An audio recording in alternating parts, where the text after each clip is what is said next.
in pieces and writing a letter to the me from the yesteryear. Take a step, take a breath, moving forward one day then the next. Who I am, who I was, what will happen, will I be the cause? Home, not here. Only the stars will remember the way that it was, the way that it is, the way that it now will be. The way we move on, the ways we stay strong, together as one on our journey.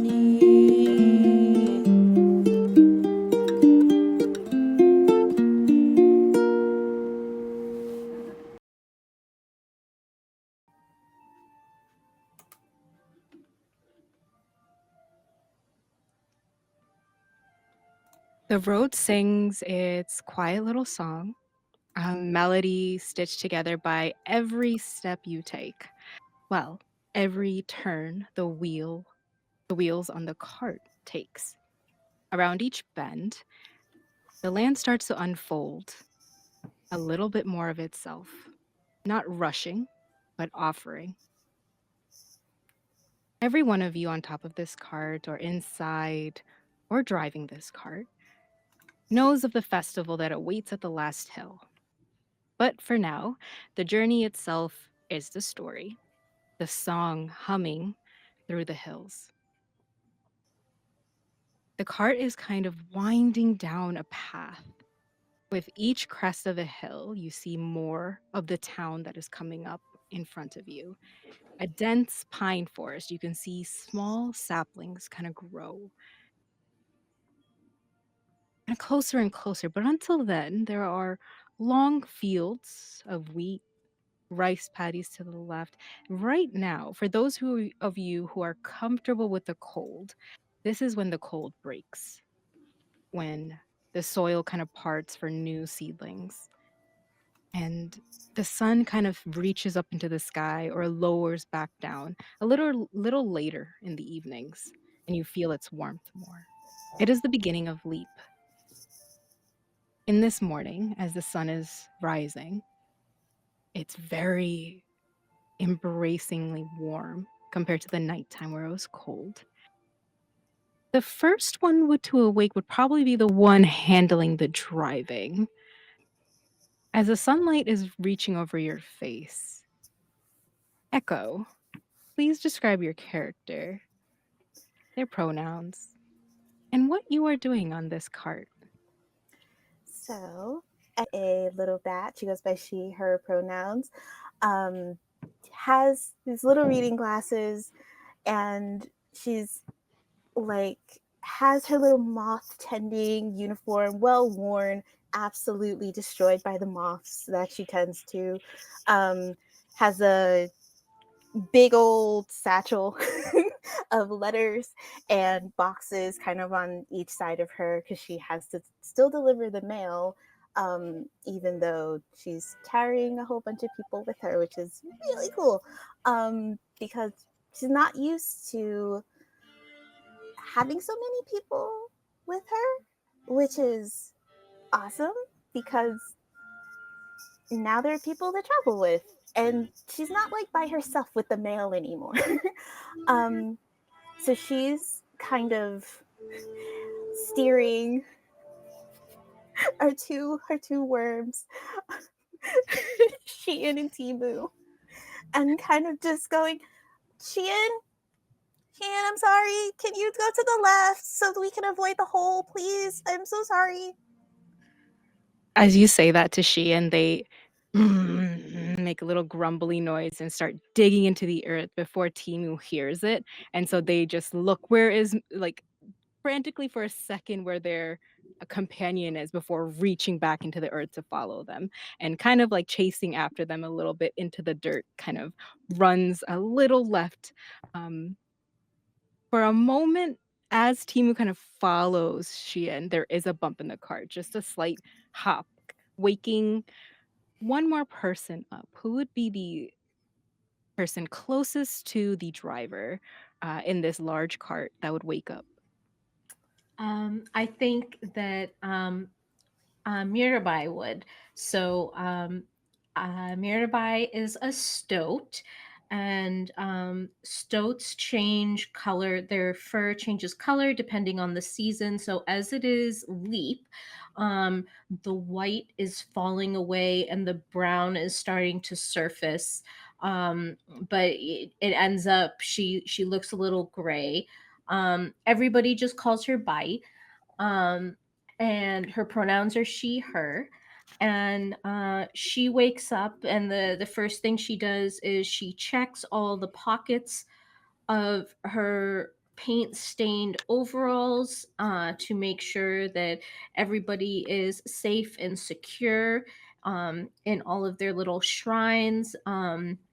She checks her hair to make sure that the ones who live up in the beehive thing she's got going on top of her head, they're all good. And she shrugs on these ceremonial robes that again have more pockets with more little shrines in there. And the first thing that she does is she pops her head up into the mothitherium, where all the moths, I think, are probably sleeping right now, and they're sleeping on um, uh, a whole bunch of saplings. So a whole bunch of saplings have all um, made their home there. They've all intertwined with each other, and they're growing up. They're little sapling gods. And they create these like little beds for all of the moths to sleep on. But they are not very polite about the fact that the moths are sleeping. They are very raucous, and as we're passing by saplings, they're leaning down over the side of the cart, being like, "Hey, hi, what's up? You want to party later? Um, meet us by the nearby town. We're gonna party." And you know, it's very rude. The moths are sleeping. But Bai just checks on them. They're all good. And she comes and she settles next to Echo. I'm sorry. I'm sorry about the bump. I'm really sorry about the bump. I'm so sorry about the bump. I'm sorry about the bump. I told Sheehan to go that way, and I don't think that they can really understand me when I say go that way, but they went down, no, up. I'm sorry. I'm so sorry. A bump is just a chance to remind ourselves that we exist. Why are you sorry? Oh, that was mega deep. I mean, because I woke you up, and I think I probably woke everybody else up too, and I didn't mean to. I mean, the sun is out. It's time to wake up. And you're mega deep. I'm so happy you're here. As you are both sharing this incredibly mega deep moment,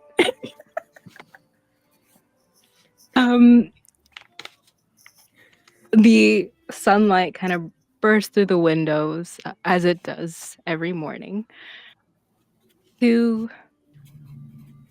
Well, the motharium kind of is covered, but there are bigger windows that take in these lights, where a snow leopard or a walrus could be sleeping.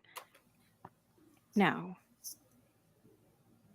who would be up this morning? A snow leopard or a walrus?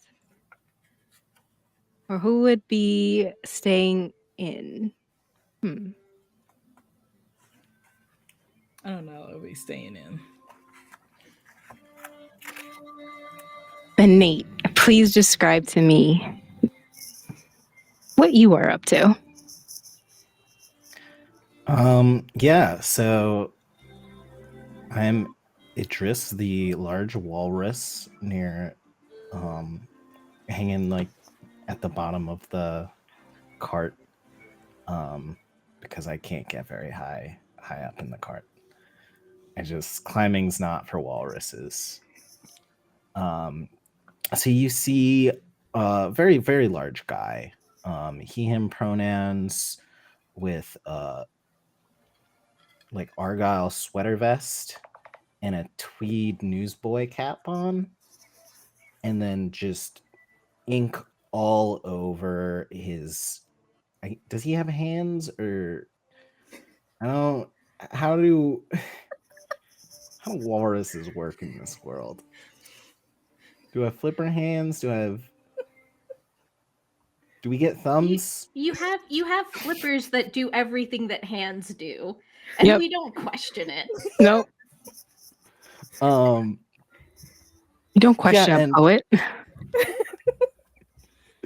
so in my flippers, I have like a quill and just ink all over them, ink all over my tusks, his slacks, and just writing little poetry about the sunrise and about the beauty of this trip.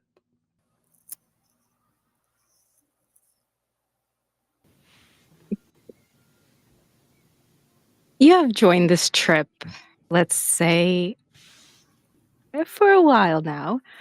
What does the beauty of this trip kind of like a little taste of what that feels like? Even if it's not poetic lines, it could be just what Idris is feeling. Another wonderful bumpy morning. I just love it on this carriage. You can see the phrase waking up as the world begins to stir.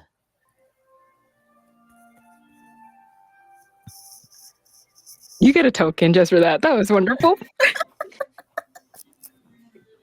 Yay. I forgot. I need to keep track right real quick. That was so nice.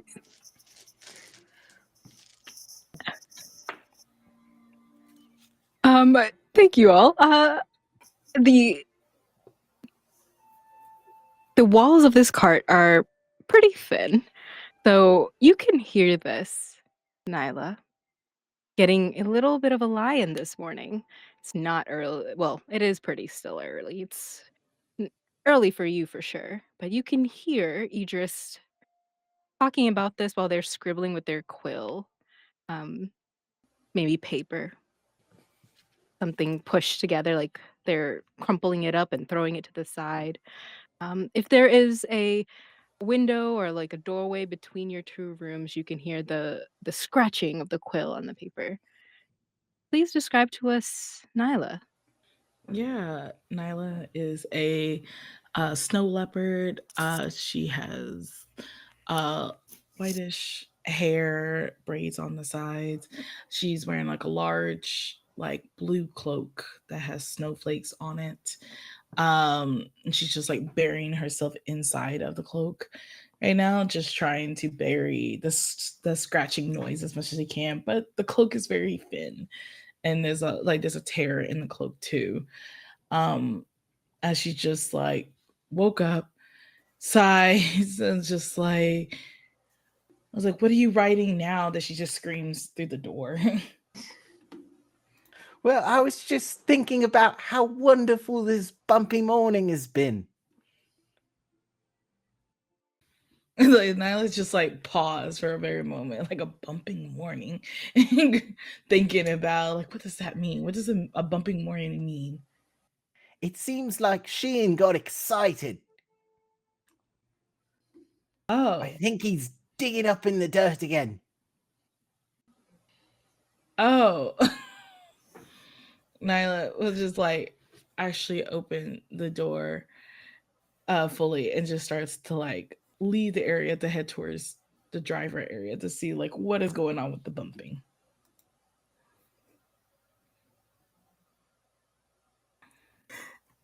Like, as soon as Echo sees Nyla, she's probably like, I'm so sorry. I am so sorry. I'm so sorry. I am so sorry. So sorry. What are we apologizing for? because it was bumpy, and then she went this way, and then it just went down, and then I don't, yeah, and still it woke everybody up. Oh God, is Idris up too? Idris is always up, so no matter on that. Um, are you guys okay? Do you want breakfast? We can make breakfast. I think I have another carton of something in there. So if Mir, if you wanna drive for a little bit, then I can go make breakfast for everybody real quick. Um, Bai happily takes the reins, and as she does, out of, and you mentioned breakfast, out of one of the little shrines in like one of the little pockets comes this deep voice. Food. Food, I'm hungry. Oh, I'm so hungry. oh, Please feed me. oh, yeah. And Bai is like, Os, you just calm down. Food is coming. And Os like slithers out. He is the tiny god of an empty stomach, and he kind of slithers all the way up. He's kind of like this intangible, like black hole of need for food, and he kind of settles on your shoulder and says, "Show me the food. Show me the food." I can take, I can take everybody's orders, and especially his. I can take him with me into the kitchen. Would you like that? Would you that's okay? Okay. Um what would you like for breakfast? Not not the tiny one, but you. What would you like for breakfast? I will take whatever you're giving us. Okay. Nyla, what would you like for breakfast? I would like waffles. Waffles it is. How many? You know what? I'm gonna make you all the waffles. I'll go ask Idris what he wants, and I'll take him too. Thank you. Yep. Okay. And then Echo would immediately like just knock like softly on Idris's door and just go like, "Hi, Hello there. You can come on in. hi. Please don't mind the tiny god. But would you like breakfast?" I would love some breakfast. I was just thinking I'm going to nourish myself with the beauty of this day. But then my stomach was like growl. And I was like, no, maybe I should eat though. That That's great absolutely, timing. yeah, that makes sense. We don't want you to lose the beauty, the nourishing beauty of the outside with your stomach being not full. What would you like for breakfast?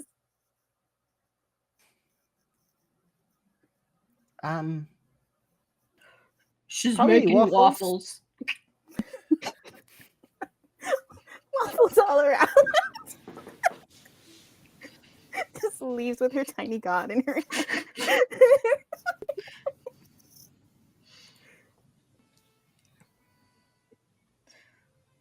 Question, but while you're thinking of breakfast, does Sheehan and Timu drive the cart without the driver well? Well, Bai is up there, and Oh, she's perfect. sort of she's like listening in, um, and actually Timu and Xian are having a little bit of an argument, and Timu's like, Bai is just listening to them talk, and Timu's like, "Can't believe you said that last night," and Xian is like, I'm sorry, feet are gross. If you had feet, I would not be okay with it. It makes me feel like you wouldn't accept me for who you are. You don't have feet. Why are you worried about such a situation? And while you're making breakfast, I'm guessing larger meals are made at camp. Is there somewhere like a portion of the cart that has a pantry where you can make quick breakfast? Echo? Yes. It's Okay. kind of like, like one of those like Pyrus, or yeah, or Primus, like Primus, like stovetop thingies. Like she Mhm. has kind of like three cabinets where she can get simple stuff, and then just like kind of throw that on there with like a little pan and just be like sizzle sizzle. Mm. Now, I will need to so one of you guys has to give me a description of how this happened. But you do have that, but there is a jutting of another cart that has, like, come in and pushed it to, like, a diagonal, and it looks like of a different wood. Um, the entire cart looks just completely mishmash together for some reason. But at this point, any new walls are adorned with portraits and paintings, trinkets from different travels. And as you're doing this breakfast, uh, from the tiniest window that wasn't there before, not in the original cart, but came with the new cart, you can see a moment of beauty. Thank you for the donation. Um, you see a small farming village off to the end that you haven't visited too much. You kind of drifting away from them, and they're preparing for like the first planting of the season. And you see all the parents, a couple of badgers with a straw hat and bags of seeds, kind of going in one at a time, sinking their hands into the dirt as the kids run in between, rush up to the cart. Oh my god! Oh, hi, hello, where are you going? No, I want to race. No, I'm going to race the car. Stop it. You always race the car. Jeremy, mom, they won't let me race the car. No, Jeremy. And they shove each other, push each other. You see their heads come up and down as the hill kind of rises with the cart. And you finally see this small badger, a couple, like a little space between their teeth. I made it. I made it. Okay, where are you going? Are you stopping with us? Hello, cart. And you see Jeremy, the tiny brother, take a stone and throw it at the window that you're making breakfast. It's also on the same wall that Nyla is sleeping in, and Jeremy just like, don't let it get away.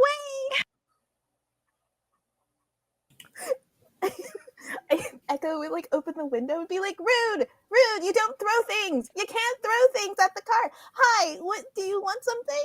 Do you need something? Oh, hi, Hi, and hi." they said hi. The first one, who is like an older sister with a gap in their teeth, they just like and they whistle, like every little breath like comes out and as they talk, just I don't know if she's like just what oh, are you going to the next town? Maybe. What's in the next town? Are you okay? Do you need to stop?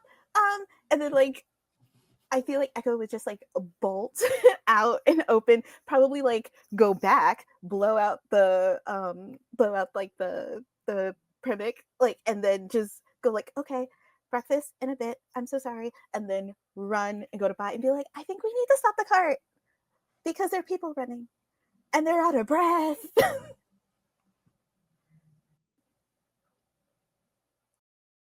Mute it.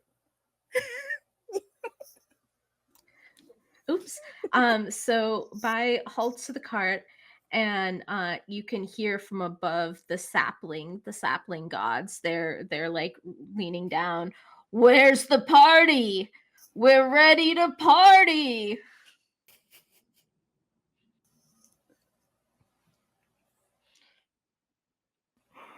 I'm dead.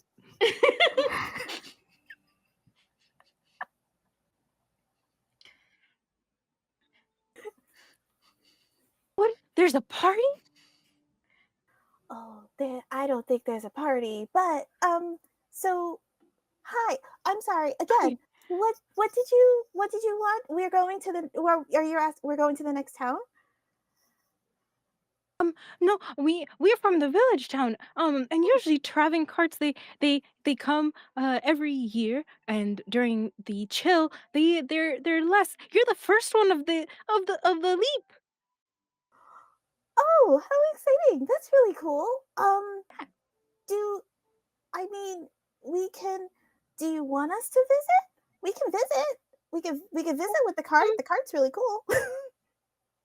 Yeah, here, don't let Jeremy on. And like they start running. Um, I'm Marlin. Hi. Can I climb in the back of the cart? Yes. I can ride to you at the top of the hill, and then we can run back. My parents are planting, so I have to go help them. But I told Jeremy I'd win if I can get to the cart, and maybe it'll make him really jealous if he doesn't get on.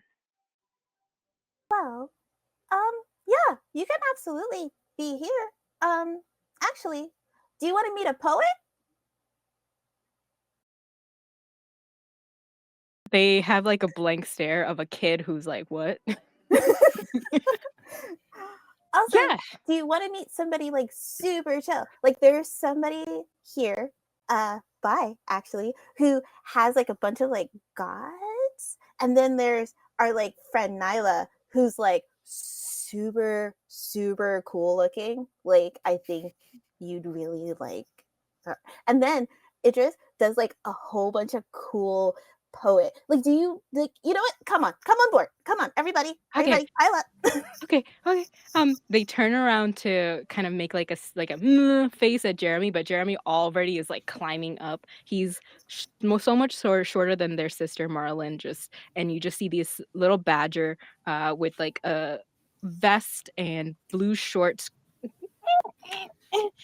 Okay, you try to outrun me. I won. What are you talking about? This is clearly me winning. And they're like, you should go back. Mom's gonna be really mad that you left. But you left too. And fine, okay, I'll take care of you and whatever. Blah. And then you just see them kind of really annoyed at each other for a second before Jeremy kind of pushes ahead and sort of puts their head into the rooms. And the first room they say is, Are you from the blanket? And they looked in Nyla's room. Who are you? I'm Jeremy. Okay, Jeremy, where are Are you you from? asleep? What? How'd you get here? What? They let me on here. They let you on here. Who's they? They said I can. They So said what are who you can? doing here? What? Echo? Is this your room? Echo? Do you read over there? Echo? Is this where you see the window? Echo? I can see Yeah. Mom and Dad. Who's Jeremy? I don't know. Are we kidnapping? I know they You wanted sit to here. kind of Is this see. your blanket? This is my. Like, yes. Is this a blanket from the blanket? Yes, it is. You but guys sell blankets. Answer the we don't. question. Sorry, bye. I gotta make Echo, breakfast. we can't take them if they have parents. I mean, Yeah, we only adopt orphans and train them We to don't be adopt anyone. ninjas. We don't. No. Name them after birds.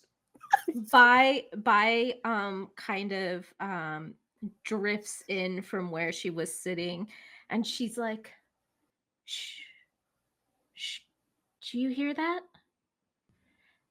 And she looks pointedly at the children until they hush, and then she glides over to where that pebble is that flew in the window, and she lifts it up and she says, welcome to the world.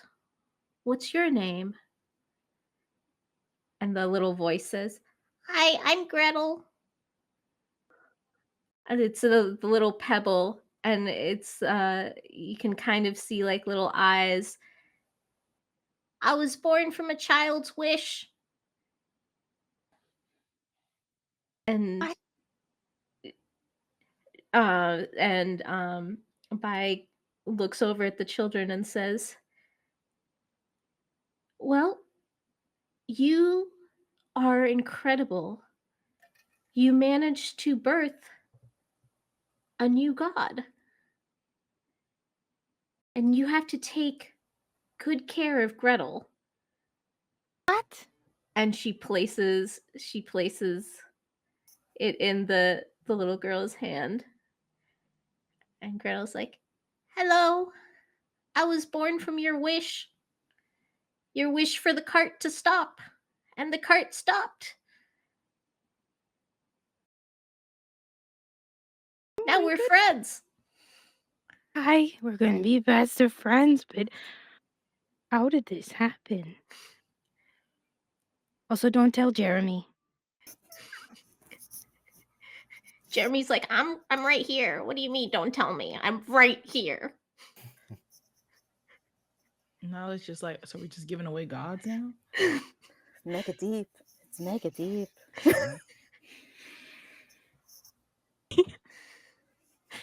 That was Echo just crazy. saying mega deep.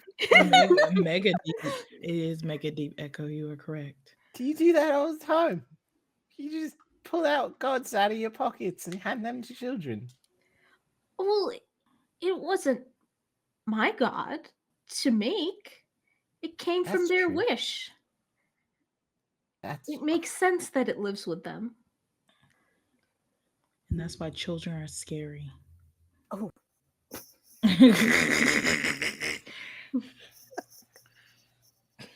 As the cart kind of rolls up the hill, you feel the tension as the steep hill is taking you away from the farms that were, or the long fields that were tracing the valleys, um, and the dips where the rains kind of will fill in a couple months. But for now, it's planting, and the kids are so happy to kind of be with you.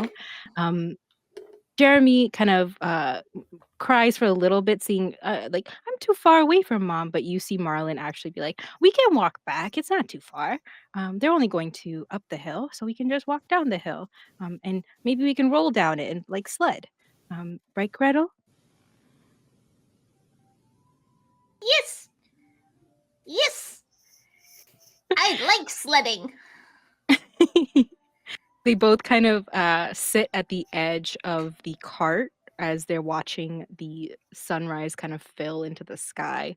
And the cart kind of rolls up. At this point, have the waffles, how are they doing? um, Echo burnt one, so needed to start over. And then kind of became a waffle making machine as they were kind of like dealing with the kids, and then actually made some waffles for the kids, because it's a lot of people here now and another tiny god. So just handing kind of like hands by hers, hands hands Nyla hers, an extra stack for leaving from the kids. Hands Idris his another extra stack, and then hands a couple to like the kids and goes, "Here you go, everybody's fed, everybody's good." You go to throw away the burnt waffle, Oh and no, I don't throw it away. I give it to the little guy. yeah, I was gonna say, Os is already in the middle of devouring it. Um, I will say, the kids did listen to your story, what you were saying, especially Marlon. So you do get a token, Zoop. And I don't know if they're forgotten gods, but I will say, because it's the morning and couple hours makes they maybe one of them felt forgotten. Insha, you also get another token. You got first one from a donation and another token for offering some waffles to the gods.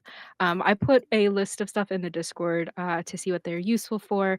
Thank you all for donating. Let's go. We also have another moment of beauty. So I'm just going to move this little cart a little forward, and anybody can interject to add anything. But the cart kind of comes up onto the bumps of the hill. Timu and Shien are kind of slowly getting in, and you can feel they're struggling to get up the dry earth. The rains haven't started yet. The hill is still heavy from the winter, and you can see a couple of like the snowbanks, things, the dark snow that was left on the sides of the roads kind of melt into the grass. The saplings of pine are now getting taller and taller and taller. And you see a couple of squirrels kind of racing up the tallest pine trees. And you hear them say, "Heave ho!" And one starts knocking down, and all these like older nuts or pine nuts kind of start falling out little by little. And older squirrels kind of scrambling down to grab them before they get to the bottom. Um, the town doesn't have gates or anything, but you can see something to kind of surround the pine forest a little bit, especially for where when they are working. Um, and you know this is the start of the town on the first hill. I do have a name for it, but if you have a name, I will fully accept that, or if you want to use a token to figure it out. But you've Echo probably has been here the most in this travel. Um, but this will be the first or second time that the cart looks like this. Nate, I want you to describe to me what happened to this cart and how you all met. Well, much like my friend Nyla here, I am from the blanket up north. And we, met up when we were traveling. And I was like, hey, do you want to ride on my cool cart and become my buddy? And she was like, probably not on the buddy thing, but sure on the cart. And then we did become friends, but she sometimes still doesn't admit it. But so then we were traveling and we were going south, and then this cart here, well, the other parts of the cart were going north. And then I'm not a very good driver, so I kind of slipped, and Sheen was very rowdy, and we kind of just crashed right into the side of their cart and broke it. And then neither cart worked. So we were like, what if we had one cart? And then we had more friends. And now we're traveling together and delivering mail.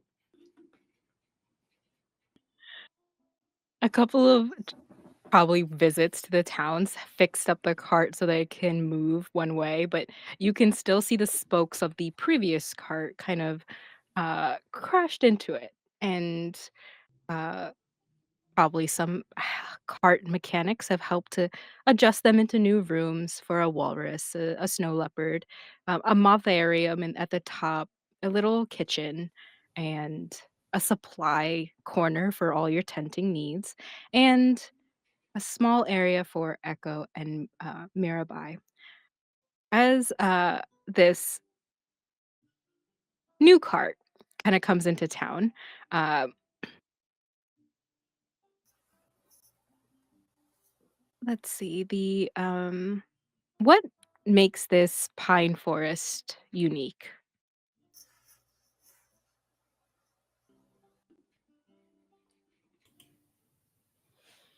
The way it sings.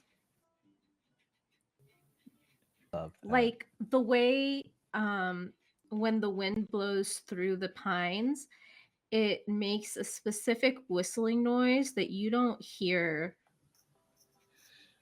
through any other forest, pine or not. There is something about the way the pines grow and intertwine and rub up against each other that causes like a whistling singing noise when the wind blows. Also, this super deep smell, like that smell of just like deep, deep, like wooded pine. It's like nothing like it. And I cannot describe pine because it just smells so good. It's like forest fire. And the pine cones only grow on the left side of the tree.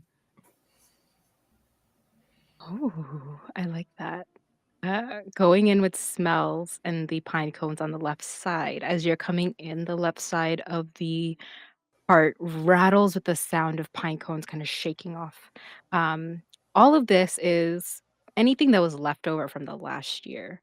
Any thing like pine doesn't go away during the winter, but they still have older pine cones, and you can see them coming down as a couple of squirrels go up and down the trunk, race down, and you see an older one just, well, hello there, and before saying, oh, watch out for that one, and call out for a load of pine cones rushing down to the left hand side.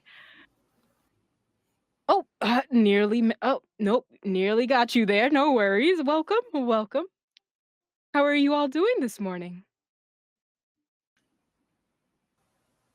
Can you do that again? That was so cool. Yes. Let's see. Charles, can you do that again? I don't know if we can do it this one again, but let me jump onto this one. Hold on, 1 second. Ugh. And you see this older squirrel with like white fur down his face. Ugh. See, I only get to do this once or twice in my youth, but you see, I'm gonna do this now. Ready? You watching? Yeah, we're watching, Charles. No, are you sure you're watching? You see, you gotta learn. You gotta learn how we do it. Okay? You have to do this when you're older. And they bend the tree back a little bit, and you see them launch up and furl their hands out like a squirrel and scream out, "Ah!" and grab the other tree that's right by them. Um, and Charles kind of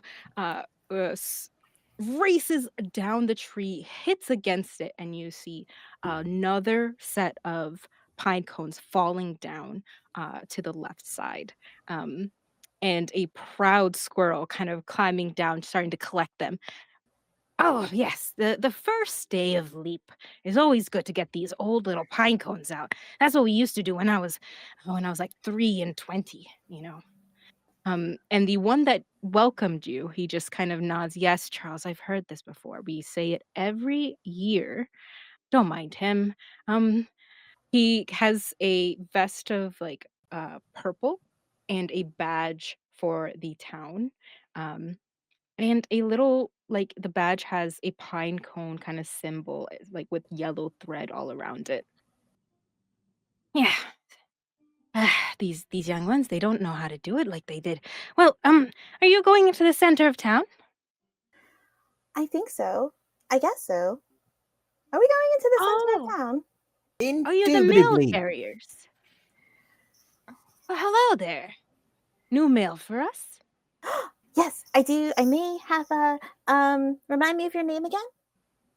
Charles Huckles. Oh, give me 1 second. She like goes deep dives into her like baggie and batchel of boxes and letters and goes, ah, here's one. You can see like just her little like paw hand reach out, and then she crawls out of the boxes and goes, I have a letter for you. Here you go.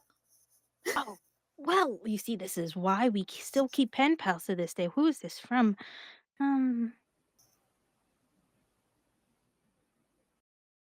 is this Bam? Do No, you that's a Is this the food. reading club do that I you signed up for? oh I mean Oh this no, it's from Martha. Sorry. I was God. confused. Dearest Charles, I can't read this without my glasses, Marcus. Can you read this for me? Yes, come on, I can read it for you. Can we finish the thing that we have to finish first, though? No, there is a letter and I want to read it. Ansha, you get a token for the letter. Um, the older squirrel is kind of blocking your way to get into the town. So it starts slowing down. Timu and Shien are slowing down. Sorry, not Nate. Idris and Nyla, you feel at the back of the cart, it starts going down a little bit because it's still a hill, and you haven't gotten to where it's flattened out a little bit as Charles and his friend Marcus are kind of talking in front of everyone. Dear Martha. Oh my goodness, I haven't heard from her in so long. What does that first word say?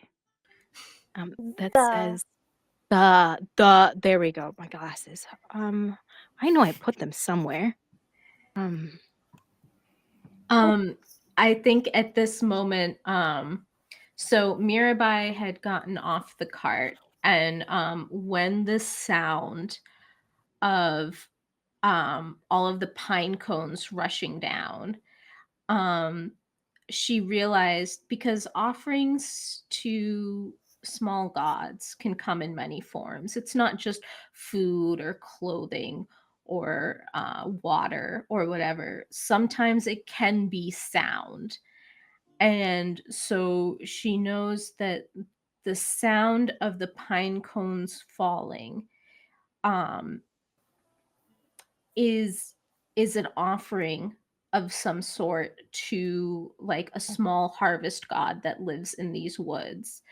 And so she's just kind of finishing up the um kind of like ceremonial, just quietly, like the ceremonial like signaling to the gods that this is an offering to you, this sound of the harvest of the pine cones falling. And I would like to spend a token to have, as she turns around, her foot grazes a pair of glasses that were dropped. As Charles had flipped in the air, they had definitely dropped some a little frail pair of glasses on the ground. Just enough, the ones that sit right at the crook of your nose. Um, little weathered. Oh, I that think this is yours. well, oh yes, it is. Oh, thank you, thank you. Let me stand in the light. And as you say that, they move out of the way for the cart to kind of stand in whatever light's coming through the forest, and you see them read the letter. And Charles, Martha always puts jokes in these. I always forget. I think she gets it from a book. What did the cheese say? I don't know. Let me flip the page.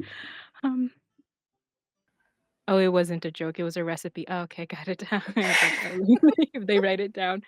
Um, and the cart kind of passes them too as Marcus kind of waves, goodbye before they, um, hold up for one of the windows, a little bag of, like, pine cones that you can carry into the city, into the little town.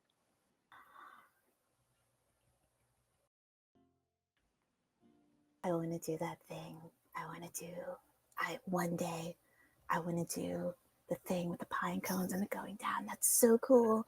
They look so cool. Didn't they not look so cool? They look so cool. They You should did. definitely do that thing. Maybe we could turn around and go. No, wait, no. We have to go forward. I'm sorry. I didn't. One day. I'll go back there one day. We'll go. We'll go back. I'll go back there one day. Okay. Onward. The cart kind of keeps going down this winding little path where other squirrels are racing from treetop to treetop. The uh, music of the pine cones coming in. There's to be a small little holiday today, or at least the beginning of the leap year, leap season. Um, this little festival, maybe you have attended it, Echo. Maybe one of you have attended it. There is a release of the old pine cones from the pine trees. And as such, people gather in the center of town to burn beautiful, like little fragrant pine cones that are old, kind of have a really good smell to the air, sing at the together. And what they're going to do is they have letters or poems or something that they have from the last year that they would read aloud. Some of them are joyful, some of them are heartbreaking, um, but they read it to, whatever they want to share, they can. They don't have to if they don't want to, but they will burn it at the center of the square where they also drink warm apple cider and delicious drinks. People make anything left of their winter foods to kind of get ready for new planting. So anything left in their stores that they don't, kind of get rid of, they'd make something good. Um, the last of the jam, the last of, or just celebrating new things. We're going to plant corn this year, or have new berries out for sale. Anything that they want to share in the center of the square. But for now, as you're getting into town, there is a couple of children in the back who are like saying, "Can we hop off now?" Oh, I forgot you were here. Oh, yeah, absolutely. 100%. Yeah, go forth. Be free. Okay, could we send you letters? Oh, of course. Yeah. I mean, if you even want to write one now, I can like put it in my little all of this stuff, and then I can. But if you want to send me something personally too, that's okay. Little letters. Will you come back next year? We can. Okay, Yeah. my parents they want to see the festival up here. So after we do planting later, when it happens, we'll be here for the readings. Um, but we should go because I think they might be missing us. Yeah. And Jeremy's kind of already scared that they can't see him anymore. They feel like he's just crying at the door now. He's like Oh. those kids that, like, when the store is closing, fully believes they're gonna be trapped inside, so they're just like, "Where are they? What did they do? I don't see them anymore." And Marlon's just like this, "It's fine. We're just gonna walk around the corner. It'll be fine. Literally, it'll be fine." And Joe's like, "I don't see them. No. Ah!" And just like a little brother does. And Marlon's just holding their hand, like, with their arm to the back, like, it's okay talking to you." So yeah, he's kinda a little scared, so I'm gonna take him back. Would it help to have the left? Like we have. If you want, here's 2 more waffles for your journey back. Yeah, That might calm him that'll down. help, that'll help. Yeah, Yeah. that will definitely help. Yeah, "Jeremy, look," and instantly he sees the waffle, and he's like, What about one for mom and dad?" Oh, And yep. I he's got like, more. Yep. Here you go. he immediately starts eating one bite from each of them. And as they drop off, they turn the corner and you see Marlon's like, "You see look over there, you see them? You see those little, like, black and white specks with the little zigzag? That's mom." And he's just like, "Where? I can't see them. Oh, mom, mom." And Marlon's just like, She can't hear you. Let's run. We have to race down, remember? Come on, Gretel, let's sled down." And you And see the small little badger children start to, like, run. Gretel is whistling a cheerful tune. With Gretel's, like, whistling, you just hear it go from really loud to, soft as they start rolling down the hill, and Jeremy's, like, sounds of, "Where is my mom?" to "Mom!" And a distant voice is like, "Where have you been?" Um, before the cart kinda turns a corner and the sounds of the children kinda disappear with, the songs of the pines. Um, where will you make a camp somewhere? Where does this cart usually where do they go in a town like this? I think every town probably has um, what we might call a campground or a trailer park. Um, but it'll be like an open space near the center of town so that whoever is coming has access to people, and people have access to the newcomers, because that's part of the joy of meeting new people. So we can probably go ahead and just settle up. To Travelers Square. And since there's like a festival too, there's probably like a bunch of other people around, right? So we can find our way there by the people that's probably going there. That's something I would As a hate cart to- As the cart kind of comes in, there is this section of the square that kind of opens up. There are homes all around. You see a squirrel family, a possum family. You see a couple people working on their roofs and chimneys full of smoke kind of climbing out for like the morning bread. Pass a bakery, a small area where there is a carpenter, a badger family that's just looking at everywhere from the previous village, just seeing stuff. They're here on holiday. You can see how they are with like visiting, possibly taking a cart as well. And in the middle of the Traveler Square, as you go around in a circle, like a roundabout to where you can park your cart with the other carts, you see this large pine cone, almost as tall as the pine trees. It has uh, stayed in the same form as it did in the beginning of Chill. For those who have been here many times, you've seen it open before. Today it's not, maybe it's still cold. So it's very smooth. And people around it are kind of looking up at it. Kids are just running, waving at you as you go around the roundabout and park the cart. As you come down, a couple of kids are kind of watching.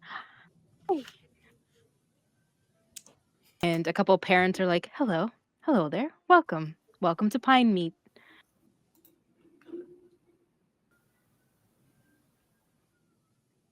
This place is so sick. I feel like I've been here a couple of times, but like I don't remember that not being opened. But might still be chilly out here. Would anybody like lunch?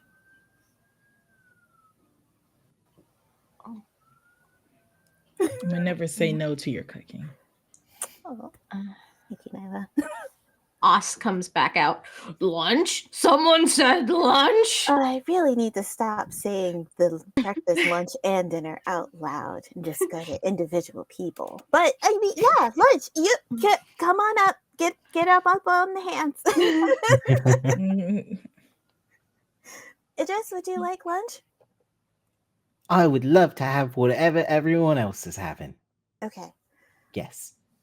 And then I feel like Echo would probably give whatever of the waffles that like were left over to Sheehan and Timu because like they've done the hard work. And then kind of go and look at them and be like, I also will make you lunch, but just, this is appetizers and then lunchtime, and then we'll do dinner when dinner is ready. And then she'd go back in, whip something up, probably get all like the camping gear to make a fire and do all the stuff and just kind of like try to make them like a stew of some kind. I think Mirabai is going to drift towards the giant pine cone. Same. And put a little paw, like maybe Idris and Mirabai kind of drift over together. Idris, do you have something to write with? I always have something to write with. So as you're thinking of what to write, Mirabai puts a little paw on the pine cone, and from out of one of the shrines that is in one of the pockets, it's kind of like a puff of air.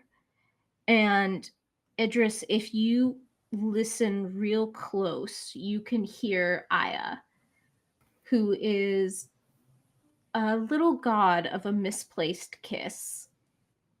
And she like drifts forward and touches the pine cone and like whispers, "What do you need right now?" As like kind of her essence brushes a kiss over the pine cone, and Mirabai listens to hear the answer.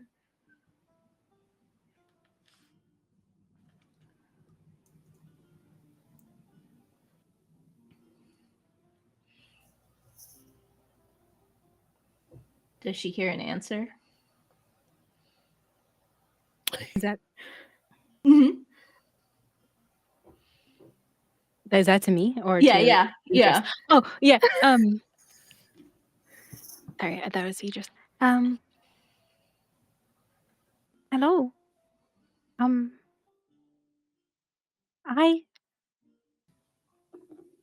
I seek a friend. And Mirabai hears this, and Aya like retreats into her little shrine, and Mirabai looks at Idris and says, "Why don't we sit here a while?" I was just thinking the same thing. You know, I've never been to this town and I've heard such great things about the Great Cone. I've always wanted to see it. I've always dreamt of sleeping in one of its like little, I don't know what they're called, pine cone things, like its little bed, like it's all caught. But seeing it like this, it seems sad. Like it needs company. I think it could benefit from the stories that you have to tell it. Oh, Great Cone, I have so many stories. I've been writing this one. I call it The Tales of the White Wolf. It's about this great powerful heroine from the blanket up north who's saving winter for all those who need it.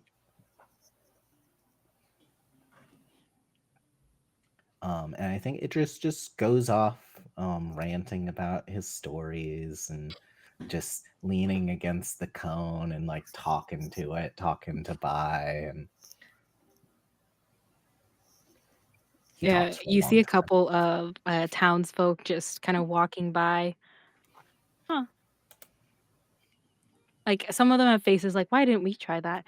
And then like a couple of other faces are just like, why are they talking to the great pine cone? And you see a couple of kids like listening in to the story. They're like, "Oh, white wolf from the blanket? And what happened? And then what happened? Ah, mom, do you hear this?" Two moms kind of come out just like, "Oh, are you telling a story for the children?" Why, yes, I was just talking about how the white wolf tamed this great giant centipede and named it Sean.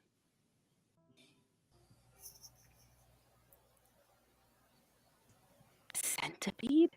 And they cover their kids' ears. They are like, uh, I'm going to say, give me a random animal really quickly. Anyone? Bear. Penguin. I'm sorry, you asked random. Done. Done. They're two moms, so both moms are partners, and one of them is a bear, one of them is a penguin, and the child is a penguin. Just like you see the bear kind of put their paws over the ears, just like centipede. Or is this safe for children to hear?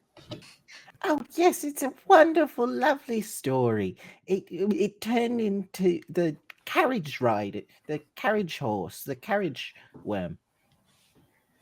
Oh, yeah, of course, of course. Okay, great. It's safe, dear. It's safe. The wife, their partner, who's a penguin, they put their flippers up. They're like also covering their ears, like imagining this large centipede. They're like, okay, thank goodness. It's safe for the children. Great. Okay. Are you here to see the great pine cone and tell them stories? Yeah, that's kind of all I do is just travel around and talk about stuff, and anyone that'll listen, it kind of just gathers round, and then that's poetry, baby.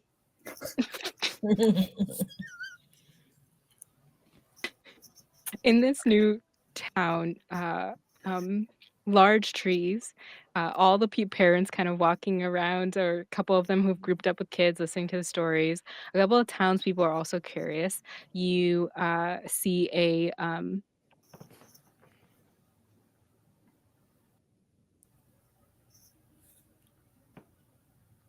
Offspring. you offspring. Thank you.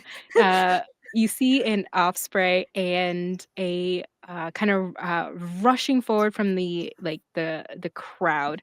Um, Running away from a squirrel who has like a large horn, kind of like to put to your ear to hear stuff.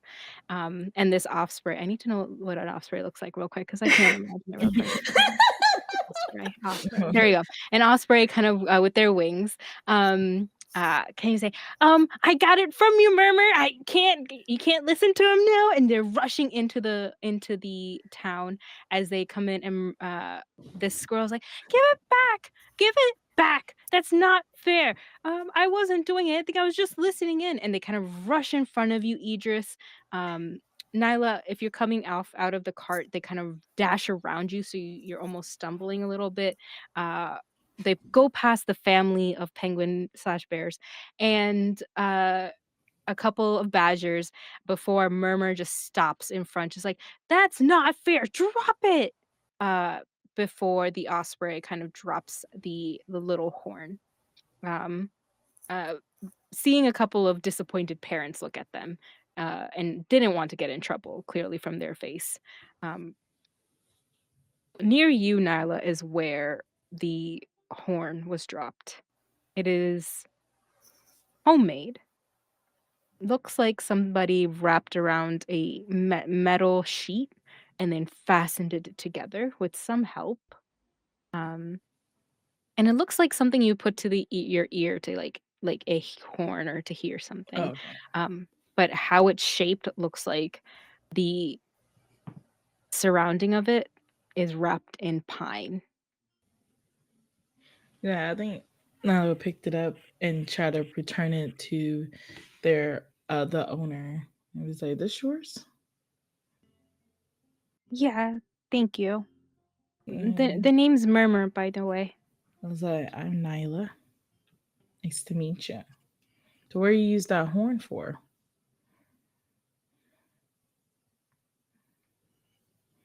If I tell you, don't laugh. I won't.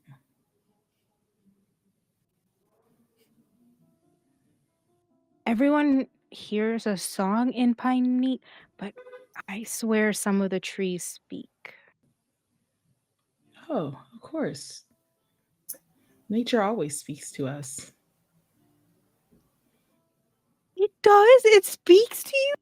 Yes, When? Where? They everywhere. said it never happened. Like Nyla's just confused now. She's like, "Is she crazy?" They just like look at you as like fully astounded. Oh, oh, I I swear. I was walking through the pine forest the other day, and usually you hear a couple of songs, but the other day I made this horn with my dad, and um, well, Mhm, everyone has a story to talk about for the Great Pine Cone every year, and mhm. well, I don't really get letters, so I was talking to the trees, and then one day when I was walking, the tree kind of looked at me and then said a couple of things, and then um, uh, um, they said something back, and then I had friends, and then they were saying hi back, and my name's Murmur, by the way. Yeah, we'd introduce each other and murmur. Do you want to show me the tree?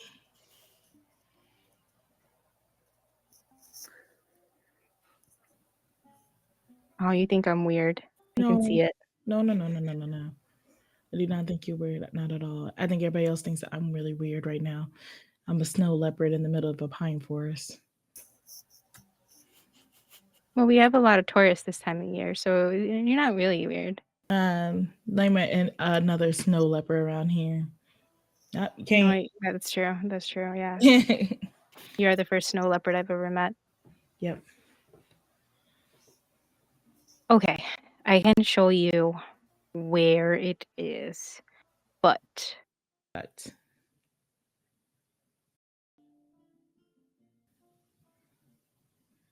they were my friend first, and they start turning around and walking towards the barn. I was like, of course, of course. I'm not here to steal friends at this moment in time. There's a future in this. I love the suggestion that sometimes. Yeah, at Yep. this moment. I won't say it'll never happen. It's like, but I'm like, nice. Like I stole you guys, but I'm like, now it'll be like, can I tell you a story from my home? Yeah, a token. I would love to hear a story. I never have anything to write to my letters to the trees. Yeah. So in my home, all the trees are blue because of the ice. It's like a blanket of snow. Uh-huh. Everything is made of igloos and huts and ice, nice and cold 24/7. And then we have these little ice goblins.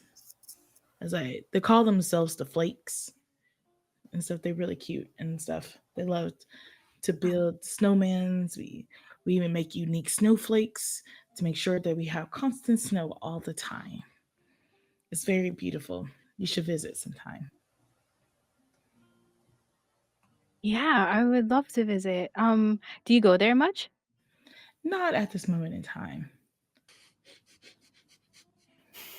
I only know a couple of carts that come around to this area, and then I know they like meet up. There is I feel like I've seen your carts before.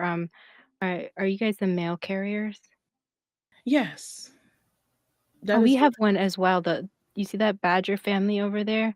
Yeah. They're the Bartholomews. Are you part of the Bartholomews? No, we're not.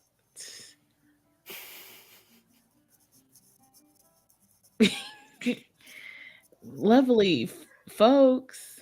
We're not part with them.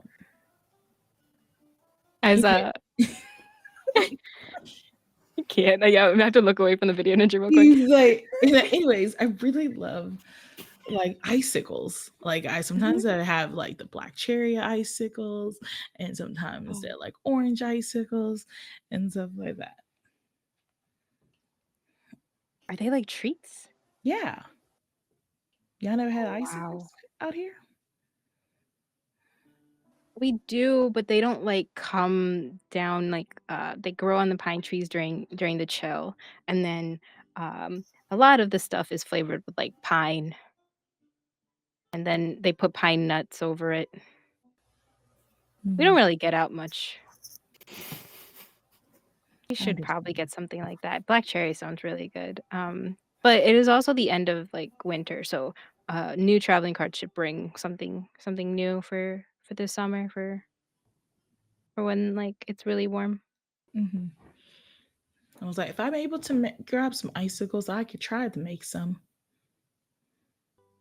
Oh, I could help with that. There's some old trees out there that are still in the chill, and they still have a couple of like they're probably a lot smaller, but I could find some for you. Okay, make sure you ask permission. We don't want to steal from nature.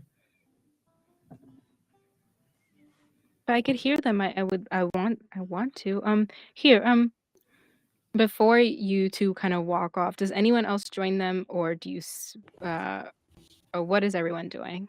Come along, gang. I think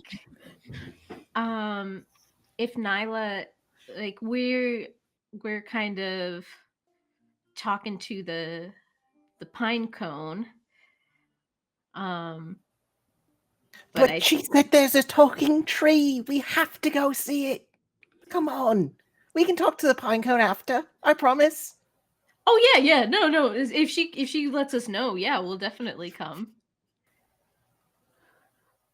Echo would absolutely blow. Like after because she's listening to Idris because she loves his stories, but then also can hear this conversation and be like, there's a talking tree. And then kind of just like blows out the fire from the stew and goes, I can finish this later. I want to go to the talking tree. And then like goes and runs up to Nyla and be like, talking tree? Talking tree? Talking tree. Yeah. Oh, hi. Hello, my name is Murmur. How are you doing? I'm good. Hi, Murmur. I'm Echo. Nice to meet you. Nice to meet you. I don't think I have a letter for you, but one day I will. Everybody I don't really deserves send a mail. lot of letters. Oh. I don't usually have a lot to say during our festival, so I'm hoping to with the. I send a lot of letters to the trees, but I usually just roll them up and put them in the branches. That's actually a very direct way to send the mail. That's brilliant. Can I think of that? Talking tree? Talking tree. They kind of go around, just like do a little bow. Hello, I am Murmur, and trail off in their words to you, Idris, and then to you, Bai, as they walk forward. They're not young. They're not a child, but they are close to Echo's age, maybe like pre-adolescent. So they're kind of walking a little slow, hearing the story from Nyla about the blanket. The trail that they're taking you into is a little higher in elevation. The pine cones here like take away all the noise and sound from the bustling like the traveler's square within moments. You can hear the crickets, the little of birds kind of waking up or returning back to their branches. And it comes to a small camping area where there is a porcupine kind of writing something on paper. You see them like pull out a quill, sharpen it, touch it to the tip of their mouth, dip it in ink, and start scratching to it before they're like, nope, this doesn't make sense. No, no, Murmur, you're back. I have not written much more than the last time we talked. So, if you have a new letter for me, please give me because all I have written is, here are the great stories of pine meat, comma, and then it's just a blank page. Well, that's an excellent way to start. See, that's what I was thinking, but then my thoughts went away, and then all I kept thinking was the pine nuts smell really good, and then I forgot that I had some in my pocket, and then he unfurls this like newspaper wrapped thing of roasted nuts, and he starts eating it. Hi, hello, I'm Quill. Quill and Murmur kind of wave to each other before Quill, this porcupine. You see their jacket and a shirt has a spot in the back for the quills to kind of poke out, and in their coat pockets they have fallen quills that are like covered in ink. Some of them, like when they move, it like swipes his face, and you just see a black ink smear. Idris. This is my kind of guy. Yeah. Hi, I'm Idris. I also love inking myself and writing letters. That didn't exactly come out right, but it's what I meant. Now it's like, what? Came out perfectly. You're doing a great job. Keep talking to him. Oh, well, I don't know what you're talking about. They kind of rub their face and you just see a smear. Oh, I tried to be very, very tidy with all my scratchings. Here's my latest one. This is a story of the oak tree that was found in this forest. Ooh. Yes. You see like a page has started in their like memoir book and has a beautiful bound little like cover to it. And Phil agree, like it's very well done, but it's like people who buy a lot of journals and they write in it once. Mhm. Mhm. It is written on the first page. Yep, written on the first page, and then the story stops. He's like, I haven't finished it yet. We have two characters. I'm thinking of um names for the characters. I know they're going to meet at this oak tree eventually. I just don't know how it's supposed to end. What do you think the characters are like? Well, one of them is clearly in love with the other character. I don't know how to write Well, that either, but one of them is heroic. They want to find heroic. this oak tree and write the story and be the hero. And the other one is the one who is the villain. They want to find the oak tree as well, but for different reasons. But they fall Oh. in love. Little I bit of have it all enemies to written lovers. I down in love here. that trope. Yes, that's what I was thinking as well. But Murmur needed some help with some letters, so I put it. It's on hold right now. But it's sure to be a hit. Idris has just taken the notebook and is like writing down a rough draft based off the information he's been A given. little voice comes from one of the shrines in Mirabai's robes, and like this tangled sack of yarn, like it's this tangled yarn ball, and it forms lips, and it suggests out of the side, um it says Vivian and Pauline. Oh, I love that. Vivian and Pauline. I think Are s- Vivian's gonna be an aardvark. Brilliant. And over on the other side, I want to take a moment to watch a tiny moment of beauty. And so I have a hot neon hopper nymph named Leap. It is this tiny bug, and you mentioned crickets that were cricketing. And so at some point while we were walking, it hopped out of its little place, just like around the shoulder area, and hopped over. It's very friendly, so they can strike up a conversation with anyone. And so you look over there and they're having tea. And so it is these two crickets and this little hot neon hopper nymph, and they are it's not biscuits, it's like little crumbs, but each crumb is like big enough to hold in their hand. And there's kind of like a babbling brook behind them, and you can see just the little dewdrops that are slowly drying up, but are causing like little rainbows to go around them as they sip their little teas. So, Um, Murmur is just like using their little horn to kind of listen to them for a little second.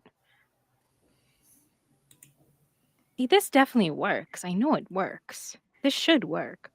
Nyla, I swear, like you can hear them and they like kind of put the little um headphone to you and you just hear just little oh sounds. yes, tell me about your aunt. Oh yes, it sounds so wonderful. I had an aunt one time that she did She did It lose her works. leg in like an accident, but she recovered. She was so good. You should have seen her. She could still run a marathon with 3 legs. It was amazing. Why? Why would she do that? That 3 doesn't legs. really make much sense. I don't understand why anybody would do that. She seems like she should sit down.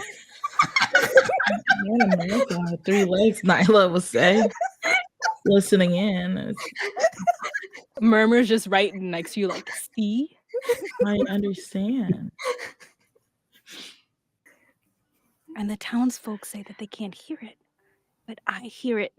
My dad told me this would help, and my God, they really are having a conversation. Yeah, they are. Because it really doesn't make much sense if you're gonna like still keep hopping. It just doesn't really like why would he do that? That doesn't really come on. They said very specifically that it is to inspire other 3-legged bugs to do the best that they can do. You can inspire by just sitting down, calm yourself. It doesn't make much sense when you have to just the injuries. Think of all of the injuries. Listen, you and me, we're on the same page. I definitely said, hey, Auntie Celine, do take a break every once in a while. And you know what she said to me? And it just goes. I think like now it's just like I think the reason why people can't hear it is because it's mosquito tones. That makes sense. Okay, maybe that's what I need to do. I need to set it to the right frequency, and this is set in mosquito tones, and I have to set it to tree tone, and that makes sense. That is how I do it.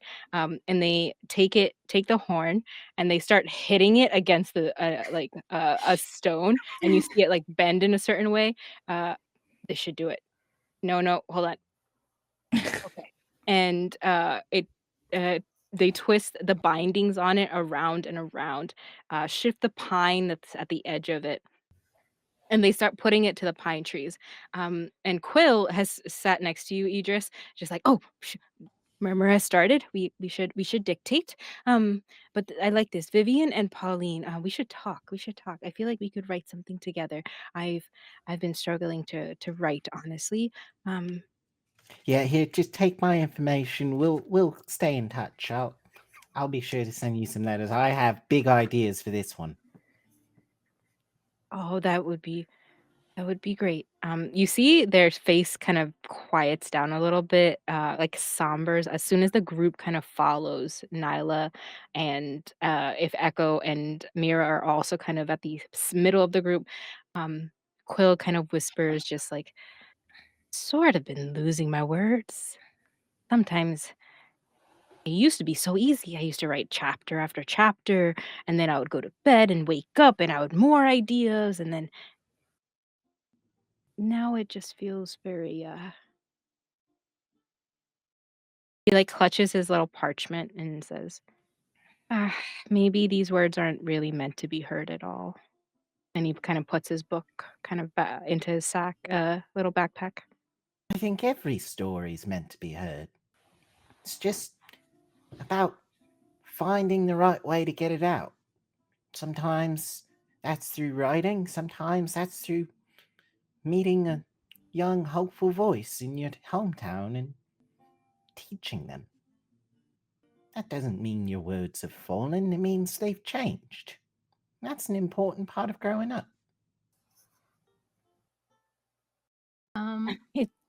Os has snuck out and is now on the shoulder of Quill of Quill, and he's like, you could tell my story. It's a story of hunger. I'm hungry and lost. Get some pine nuts if you want some. They're roasted. They have like honey on them. You weren't supposed to eat them all in one bite. All right, let's get you down off that shoulder and back on this shoulder. Okay. I was saving that for dinner. we We have some stew if you'd like some stew. I'm sorry. I would no, stew sounds so much better than roasted honey pine nuts. But nice to meet you, Oz. I will write of your story, and they start a poem of like Oz the hungry. Um uh and they start writing it, and they're still struggling. And you can hear that, at least Idris for sure out of everyone. Their notes start and they stop, and then they turn to another new page and they start again, and you can hear them just like the first word, if it wasn't perfect, it's not right, so I have to start it again. And so they turn a new page. Um, as you all are Oh, walking, buddy. Murmur kind of puts it to the trees, uh, and um,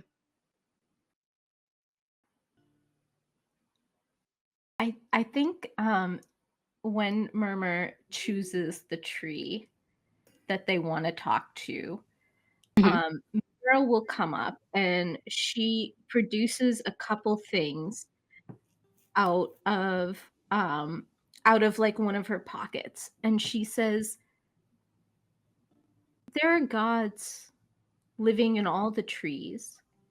You just have to welcome them. And so the pine tree that Murmur chose, she takes a little perfume and she turns it, and so that there is a little dot of perfume, and she gives the tree the perfume, and she pulls out this thread, and she pulls off a piece of thread, and she wraps it around like a little piece of bark that's out. And then she has some dried flowers, and she gives it a dried flower, and she says, friend, will you talk to my friend Murmur? They want to hear your story. Sure thing, boss. So, in the middle of the country.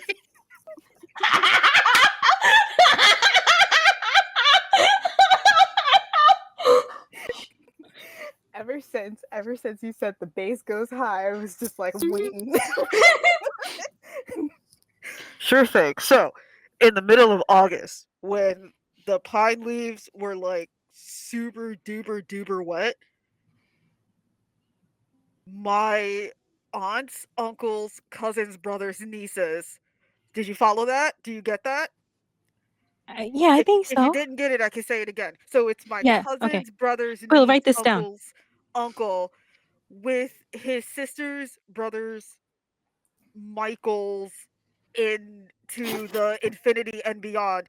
They all of them, they like walked, but then they also walked to my aunts, cousins, brothers, sisters, indigo, cherry top, tango. This is where we all get it mixed up. Foxtrot. I get it. I caught up. Foxtrot is just the third cousin removed. That's in simple terms. Yes. Right. This one gets it. This one Oh. got it. This one got it. I got this. Yeah. This one's cool. Keep this one. Was you eliminating someone? We're eliminating my uncles, brothers, cousin, sisters, third removed, 5 to the 10th power. I think his name was Alana. Oh, So that's good. That would narrow it down. Quill starts writing whatever they had scrambled, they just start crossing out Alana. That's perfect. Apollo, Alana. eighth cousin removed, married in, then married out. Wow. Are they in Pine Meat? Do we have to send out a letter? Could you ask Uh, Murmur? Okay. And well, Murmur's like, hey, friend. Um, is Alana in Pine Meat? Can we find them in the the Pine Meat white pages? I don't think so. On the I blue think you might page. have to send like a SOS signal. You never Got know. it. Alana is a tricky person. Do your best. There's a lot Okay? of like icicles. Loves icicles. Loves them. Can't get enough of them. Bites them all the time. Don't go near her. Oh. Got it. Write that down. Serious. Quill's just scrambling. Written. Got it. It loves icicles. You have icicles? Okay. Got it. Okay, that's good. That's good. Murmur, that's good. You heard something. And Murmur's like, yeah. Um, I just always thought it was the trees talking. What if they were all like the little forgotten spirits? They're they're kind of one and the same.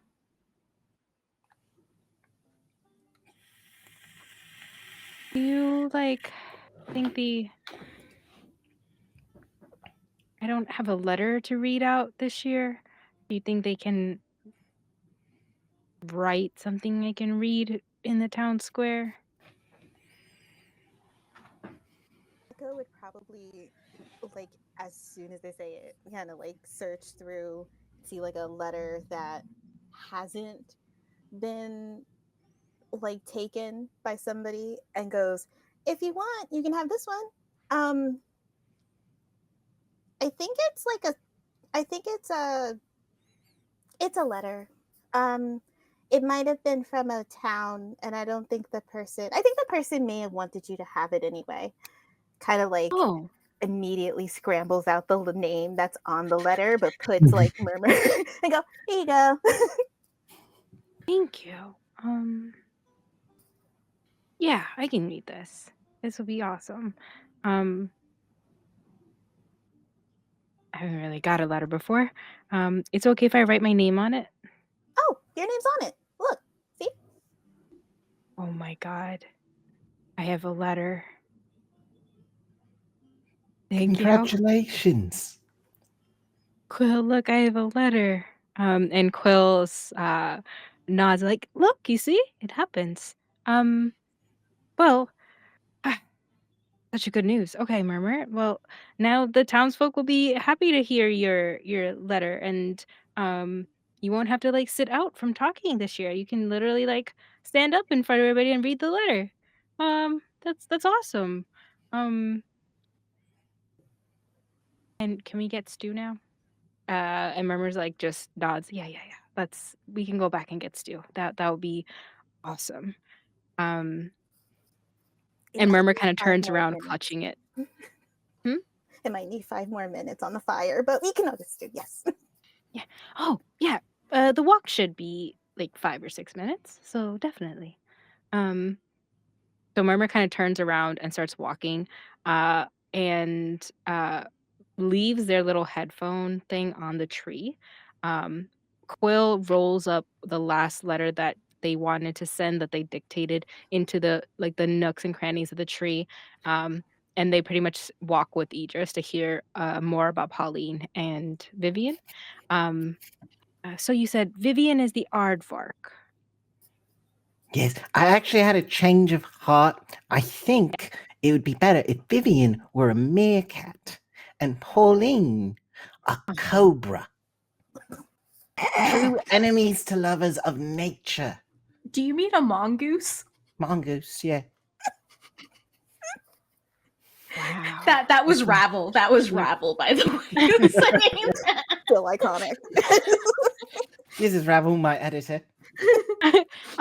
Oh, you have an editor. Wow, you must be published.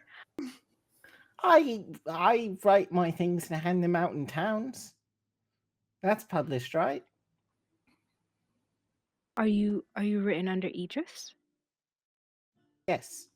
But I only make one copy of each book and then I just hand it to a random stranger. Oh my god, I love this walrus. Um, Quill is just the limited edition copies? Yes. And so you will have the limited edition copy of the story, the epic saga of Vivian and Pauline. Wow. That's the working title right now. If you have a Wow. different idea, we can work on that. Um, I one was second. thinking on it, but I'll write you some. Maybe we can work on it together, and I can send you some chapters. Oh, I would love that. Once I have the words come back to me again.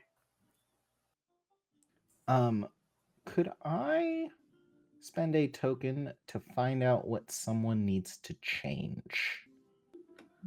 To think back on everything I've witnessed and heard from Quill, to try and give just a little bit of writer's advice from Mhm. friend to friend. Yeah, of course. I'm trying to think on that. Let me quickly.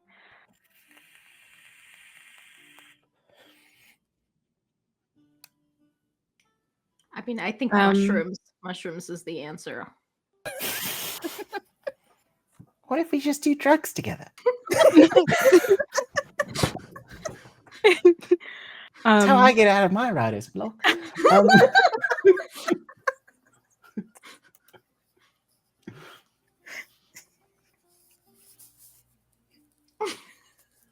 I'm sorry, I'm dead. My brain had something, and then now I just imagined this walrus and porcupine in the woods with mushrooms.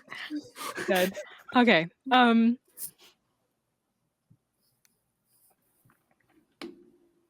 There is a rustle of the wind, and the pine trees kind of shake, and you hear the beautiful whistling song that it kind of comes in.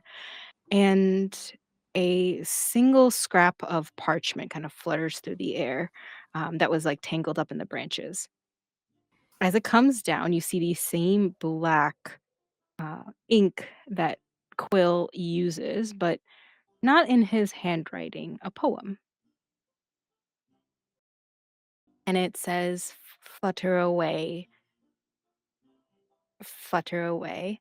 Um, and I am not good at poems on the fly, but it pretty much says, "On on the day you write for yourself, the words will come back."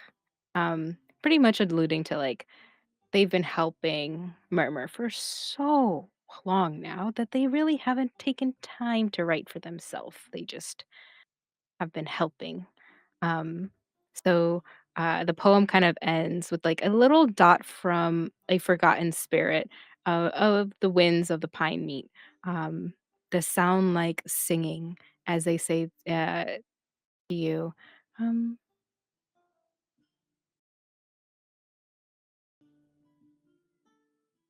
Write for yourself.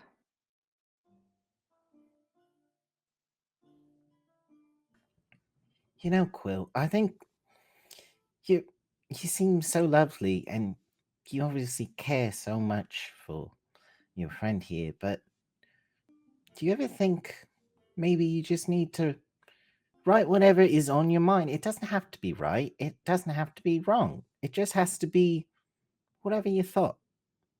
Just do me a favor, and the next time you try writing, just don't throw out whatever it is. Yeah, but Just what if write people it, see the and first if it's word and they're like, "This is so bad," and they stop reading right there? whatever it is, just send it to me, and I promise I'll read it, no matter what. You Even if it's unfinished. It only has to have your heart. That's all I care for. That's poetry, baby. That's my catchphrase now.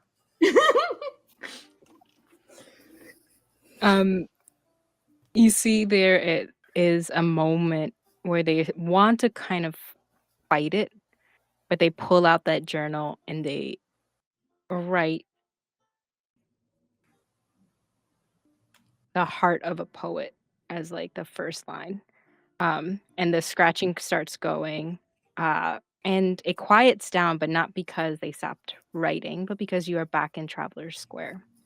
The music of the town is lively. The people have filled in. The festival hasn't started yet, but the first night has. And surrounding you are tourists, people of Pine Meat. You see the squirrels from the beginning of from the entrance to the town come in with their haul on the back of two beetles. They have they carry it to the carpenters, drops them off.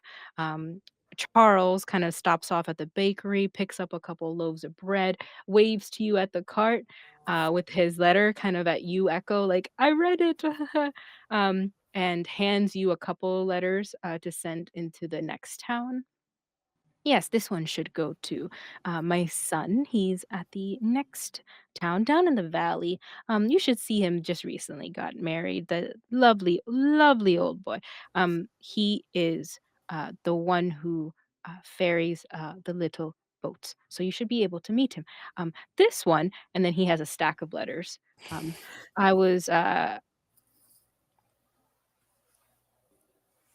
It's all to my grandkids. I've named them all, but I think you should give it to him.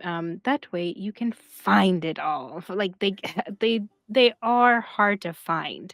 Um, there is Abigail, Beatrice, Kathy. My God, I always forget his name. Dasher, Darius. Dancer, Dasher. Prancer. Yep. Edgar, Fred. Love Fred. Makes really good jokes. Georgina. Vixen. Goodness. Vixen. And Charles every single time is just like, "What is my ninth grandchild's name?" Henrietta. Henrietta. Oh, this one has good jokes. She makes them on the fly. She doesn't take it from a book. You know what?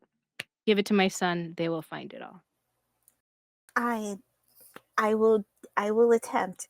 Thank you. I got Here is for the stamps, and they give you some cool. coins for the stamps. Oh, thank you. Thank you so much. Thank you. Thank you. I will get this to the appropriate family and all of your grands. I promise. Amazing. Well, I have to go. Got to get this bread to the missus. Um, the the letter reading will be like tomorrow night, and so I hope you all stay in for that. Have a good first night at Pine Meat. Nice to meet y'all. Um, uh, well, I'll be off now. And he kind of turns, and this old squirrel, you see him kind of walk like like humming like back home with his like loaves of bread, just laughing to himself from the joke that Martha said in his letter. Um, Echo. Murmur So, Murmur Echo. and Quill just Sorry. sits next to you guys at the traveling cart, and back to you. Echo. Sorry. I know that you were just handed a giant stack of letters, but I was wondering if you could, give this letter as well, deliver this letter as well for me, Oh, if yeah. possible. Yeah, of course. She just kind of takes the giant stack and goes, give me 1 second, and then puts it in with her other giant stack of letters, but then like takes it and goes, who is it for? It's for Murmur. Oh, okay. Give me 1 second. She kind of like boosts up her like little uniform and goes, Murmur, here is Yes, a letter for you. I've got 2 letters. Also, I also have a small gift too, if you'd like it. Yes. Give me 1 second. And then she pulls out like her satchel of papers that are probably like bound together and then goes, here you go. So there's 2 letters and a satchel of papers, kind of to get your juices flowing and wanting to tell stories too, if you want. No pressure. Wow. I have 3. Wow. Um, well, well, yeah, no pressure at all. This isn't really cool. Wait till my dad hears about this. He didn't. Well, no, he totally thought he could send me letters, and I said no. That then everybody will know it's from my dad, and I didn't want everybody to know. This is awesome. I have 3. Wow. Um, yes, I will take this. Thank you so much for your gift. Um, wow. They're kind of stunned as they want to open it, but they kind of close and they're like, I kind of want to leave it so we have to read it tomorrow night. Is that okay? Of course. Give me 1 second. Idris, Yes. is it okay? Do you want Murmur to know that it's from you, or is it like a surprise? Um, it can be a surprise. I'd signed my name in the letter, but I guess I didn't sign it on the outside. That's okay. That's okay. He'll know. It'll be fine. It'll be fine. Yeah. Open it whenever you'd like. Mail is forever. That's what my Oh, boss used to say anyway. your boss. Yeah. Um, weird kind of guy. But like him all the same. But we're talking about you and your letters. So please enjoy them. Enjoy the stack. Enjoy the anonymous letter from a cool person. Then she like looks back at Idris and goes, and then goes, and your last letter.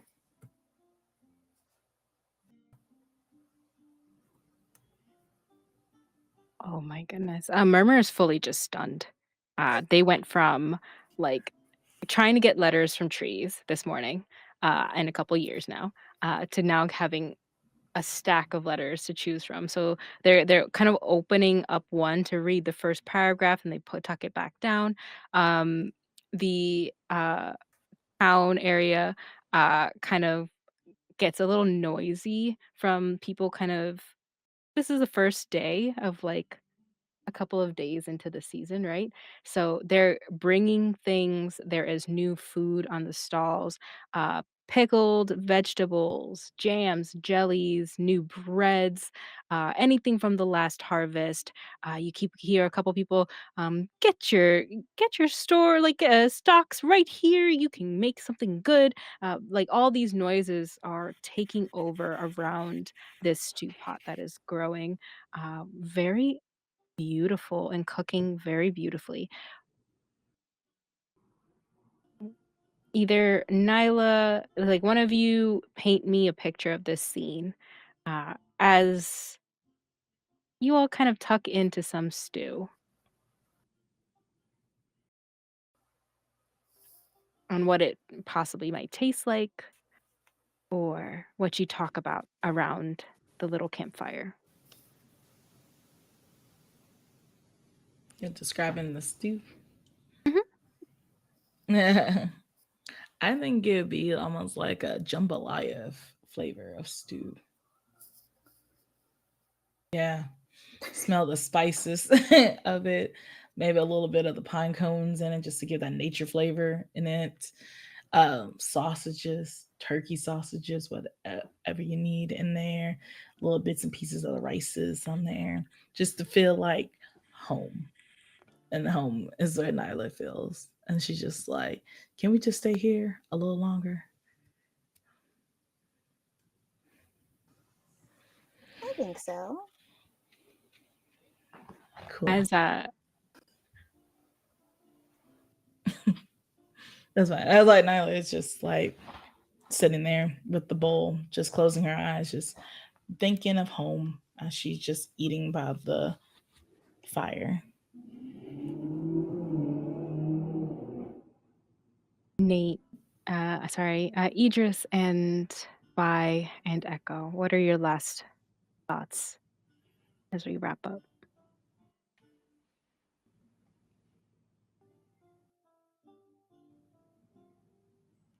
I think Idris heads back to the giant cone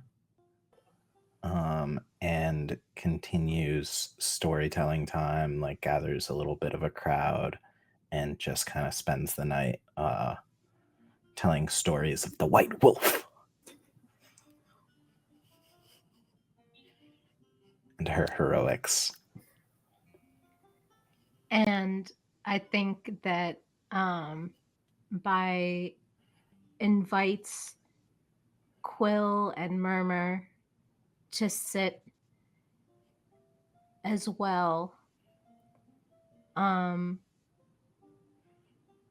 Quill to hear another story and to remember that they can write just as well. All they have to do is put the pen to paper. And Murmur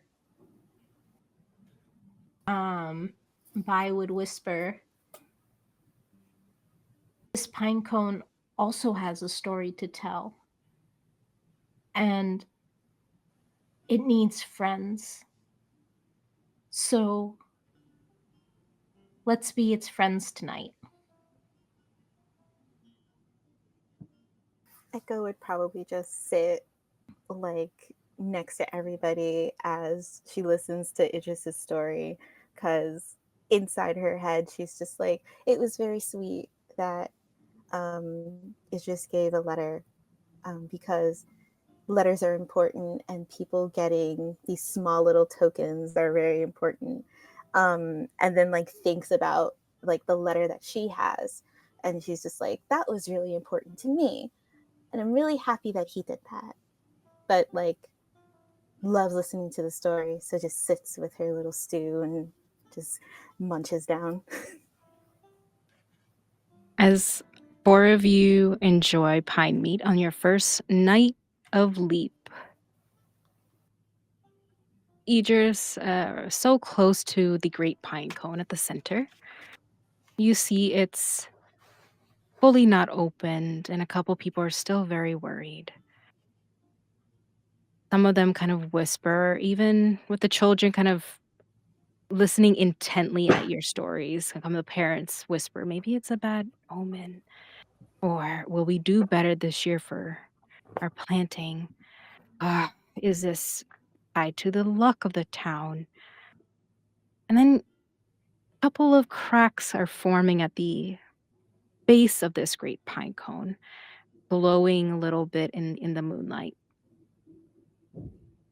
It doesn't, maybe it's a reflection of the moonlight, honestly, but a couple of the townspeople are torn. The elders are looking at it, just reassuring a couple of their older children. Just, it's fine. He'll take some time. And that's where we'll end for today. As usual, I am Maz. My pronouns are she, they. Welcome to the hell we meet upon in the beginning of Leap in Pine Meet. We will continue Pine Meet next week, same time, but next week we will go on until 9:30. So we will have more time to do incredible voices. My goodness, and characters. I was dying this session. So if you want to see more of this, please come back and check it out. And you can always donate to grant any of the players tokens. Tokens help them resolve problems or issues or connect with people or find what they need to hear, which is amazing. I will toss it to Zoop in a second, but I want to say thank you to our donations. I think we have a total of 75, which is incredible. Thank you so much. This goes to the Loveland Foundation. Again, if you need those commands, that is !donate. If you donate even now, I will save them for next week. I will toss it over to Zoop. I was Zoop. Zoop Machine, wherever you look, that's where I am. I'm excited to play games. I'm excited to play games with this group, and I'd be excited to play games with you. So hit me up. I was Insha. I played Echo, Little Bat, E. You can find me at Instagram with two eyes on Instagram. Um, on Letterboxd, if you can find me at Night of the Living Fifth. I plug my Letterbox more than I plug any other social media app. And you can also find me at intrafitzpatrick.com. And I will. Oh, I'm really happy to play this game. This was so much fun. I cannot wait to see what else we do together. And I'm gonna pass it off to Taylor. Hey, I'm Taylor, aka Spanky Taylor. I was playing Nyla Nightwing tonight. It was very fun, very lovely. I enjoyed playing with you all. And I really enjoyed the charity that we're raising for, the Lovelanders Foundation. I'm part of it. I do the therapy grant through them. They have great sessions and resources and panels that you should check out that is free for all BIPOC. So check them out. Hey, internet. I was Nate. I usually stay as Nate, but for these last couple hours, I was also Idris, and that's going away for the next week. But he'll be back. Don't worry. If you want to check out more of me doing weird, goofy voices, check out Escape the Dungeon podcast. And yeah, I had so much fun today, and I hope to see you all next week. Thank you to our cast, and thank you also to Tales Archived, or Alec, who is our producer and also voice of God right now, which is amazing. Thank you so much for producing this and helping us keep track of all the donations. Um, uh, y'all are awesome. I you, I'm waiting for them to put their command, but I'm guessing not. Here we go. Please go check them out. They're freaking awesome. A great GM and a wonderful storyteller. I will see you all next week. We're going to find somebody to raid. So if you're in the ending screen, just wait to find somebody to raid really quick, and we will join them to see more stories. So give me 1 second.